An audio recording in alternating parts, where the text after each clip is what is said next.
ஒரு சிறுமி தலையிலே ஒரு கனமான வாளியை ஏந்தி கொண்டு மிகவும் மெதுவாகவும் அமைதியாகவும் பரபரப்பான சாலையில் தான் உண்டு தன்னுடைய வேலை உண்டு என்று சொல்லி தன்னுடைய வீட்டை நோக்கி நடந்து கொண்டிருந்தாள். அவள் ஏன் இவ்வளவு மெதுவாக நடக்கிறாள் என அனைவரும் ஆச்சரியப்பட்டனர். தலையில் வாளிகளை ஏந்தியபடி ஆற்றிலிருந்து திரும்பிய குழந்தைகள் எல்லோரும் மிக வேகமாக சென்று அவளை முந்தினர். சில குழந்தைகள் அவளை பார்த்து கிண்டலாக பேசி சிரித்தனர். ஆனால் அந்த சிறுமி மற்ற குழந்தைகள் சொன்னதை பொருட்படுத்தாமல் தன்னுடைய வீட்டிற்கு செல்லும் வழியில் நடந்து போய்கொண்டே இருந்தாள். சிறிது தூரம் சென்றபோது 2 பெண்கள் அவளை பார்த்து ஏளனமாக சொன்னார்கள், உன் அம்மா உனக்கு கடின உழைப்பின் முக்கியத்துவத்தை கற்பிக்கவில்லை என்று நான் நினைக்கிறேன். ஒரு சிறிய தண்ணீர் வாளியை தூக்கிக் கொண்டு வேகமாக நடக்க தெரியாதா? ஆற்றிலிருந்து திரும்பும் மற்ற குழந்தைகளை பார். அவர்களில் சிலர் உன் வாளியை விட கனமான வாளியை தூக்கிக் கொண்டு உன்னை முந்திச் செல்கிறார்கள். நீ மிகவும் மெதுவாக நத்தையைப் போல் நடக்கிறாய் என்று கேலி செய்தனர். அதை கேட்டவுடன் சிறுமி எதுவும் பேசாமல் மௌனம் காத்து தன்னுடைய பயணத்தை தொடர்ந்தாள். ஆனால் அவள் சிறிது தூரம் கூட செல்லவில்லை. ஒரு வயதான நபர் அவளை நிறுத்தி அவளிடம், ஏய், விரைவாக நட. அந்த குழந்தைகள் உன்னை விட வேகமாக நடக்க விடாதே. நீங்கள் எல்லோரும் ஒரே அளவிலான வாளிகளையே வைத்துள்ளீர்கள். அவர்களுடன் போட்டி போட்டு நீ அவர்களை விட வேகமாக வீட்டை அடைய வேண்டும். விரைவாக நட என்று கத்தினார்.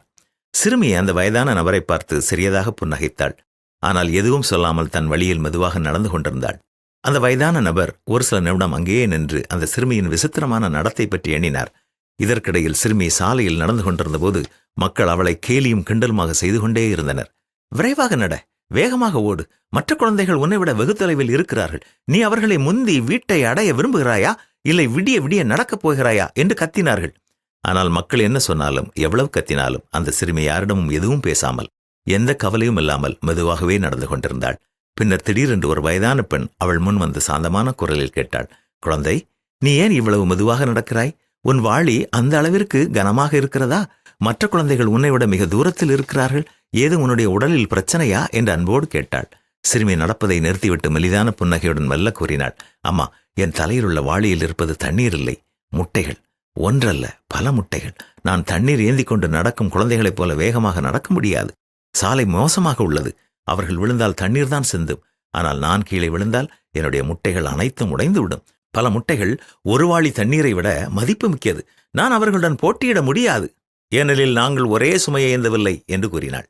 நம்முடைய வாழ்க்கையும் எப்படித்தான் மற்றவருடன் போட்டி போட வேண்டும் என்று எண்ணுகிறோம்.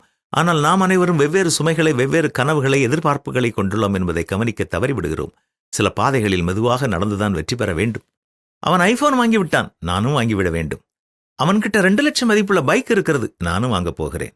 அவங்க வீடு வாங்கி செட்டில் ஆகிட்டாங்க, நாமளும் இந்த வருஷத்துல பேங்க் லோன் போட்டு வீடு வாங்கணும். இப்படி பல. நம்முடைய சுமை எது என்பதை அறிந்து மெதுவாக வெற்றி என்ற இலக்கை அடைவதே உங்கள் மேல் உள்ள முட்டையை உடையாமல் பாதுகாக்கும்.